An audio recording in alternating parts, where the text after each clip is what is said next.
Brought to you by Biz Analyst by Khata Book. ना computer ना file, अब tally data on mobile बिज analyst के साथ।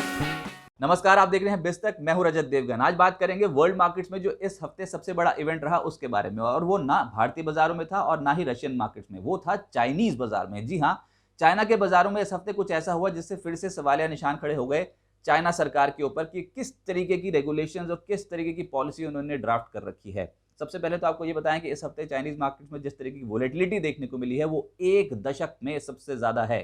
कारण क्या? सबसे पहला कारण कि रूस की चीनी सरकार से मदद मांगने की बात कहीं ना कहीं सामने आ गई। ऐसी अटकलें लग गई बाजार में कि क्योंकि रूस और यूक्रेन की टेंशन बहुत ज़्यादा बढ़ती चली जा रही है और आर्थिक सहायता की ज़रूरत है इस समय रशिया को, तो उसने चाइना से मदद मांगी है। ये अटकलें थी, इसके ऊपर अभी तक कोई सफाई आई नहीं। दूसरा, शेंजेन जो कि इनका एक आईटी हब माना जाता है, शेंजेन शहर के दक्षिणी इलाके को लॉकडाउन कर दिया गया क्योंकि वहां पर कोरोना के मामले बहुत ज्यादा बढ़ रहे थे, तो उससे आईटी कंपनियों को लग गया झटका, और सबसे ज्यादा गिरावट तो हमने टेक इंडेक्स में आती देखी है।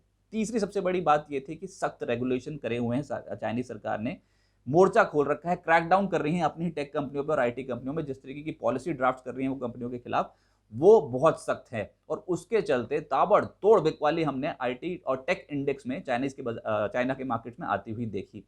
अब मिसाल के तौर पे कुछ ऐसे रेगुलेशन और कुछ ऐसे स्टेप्स जो चाइनीज सरकार ने उठाए हैं उसी के बारे में बात करते हैं। डीडी ग्लोबल जो कि इनकी कंपनी है, उसको न्यूयॉर्क से जबरन डीलिस्ट कराने की बात की चाइनीज सरकार ने।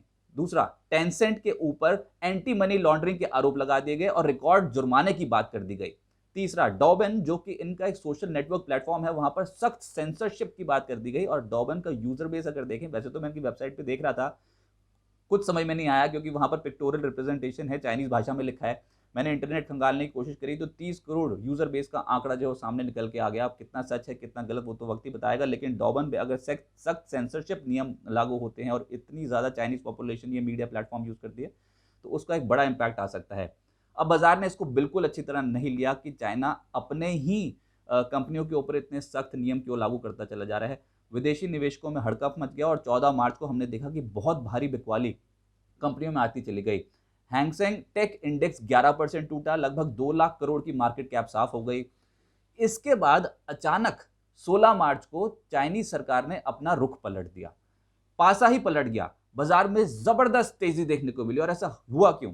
वो इसलिए क्योंकि शेनवा न्यूज एजेंसी जो कि इनकी एक ऑफिशियल वेबसाइट है, उसमें चाइनीज सरकार ने पॉजिटिव कमेंट्स करने शुरू कर दिए। जी हाँ, बिल्कुल पॉजिटिव कमेंट्स सभी कंपनियों पे। वो ये कह रहे हैं, इनफैक्ट उनके जो चाइनीज सेंट्रल गवर्नमेंट की इनकी बैठक हुई, लियू हे जो कि इनकी वाइस प्रीमियर है, आर्थिक सलाहकार माने जाते हैं और शी जिनपिंग के राइट हैंड माने जाते हैं, उन्होंने नई पॉलिसीज, ट्रांसपेरेंसी, सॉफ्ट पॉलिसीज के ऊपर कमेंट करने शुरू कर दिए।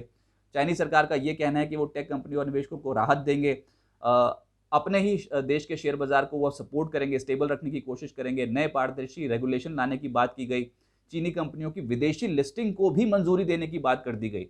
तो ये तो बिल्कुल ही पलट गया पासा। जिस तरीके के क्रैकडाउन हम देख रहे थे टेक कंपनियों पे, आईटी कंपनियों पे, उसका बिल्कुल विपरीत चाइनीज सरकार अब पॉलिसीज लेके आने जा रही है।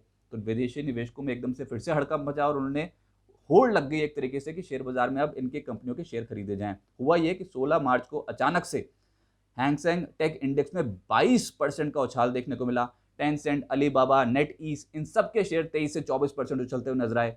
Golden dragon index 33% उछला। आपको बता दें, गोल्डन ड्रैगन इंडेक्स जो है वो अमेरिका में लिस्ट हुई चीनी कंपनियों का सूचकांक है, यानी कि जो चाइनीज कंपनियां अमेरिका में लिस्ट होती हैं, उनको अगर ट्रैक करना हो तो ग्लोबल ड्रैगन इंडेक्स ऐसा इंडेक्स है जो उसको ट्रैक करता है।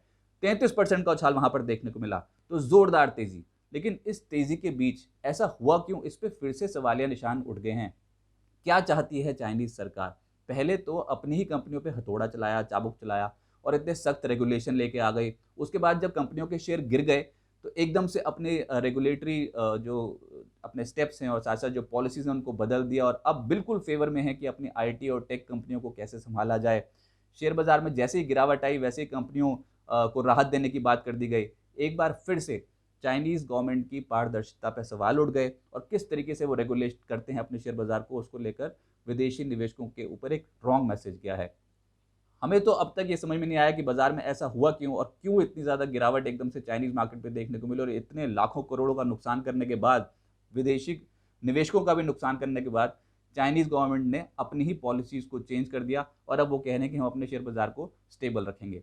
इसका जो जवाब है वो तो वक्त ही बताएगा, लेकिन हाँ, सवाल तो उठे हैं फिर से चाइनीज गवर्नमेंट के पॉलिसी फ्रेमवर्क को लेकर। आप जुड़े हैं बिज़ तक के साथ। फिलहाल इस रिपोर्ट से इतना ही। नमस्कार।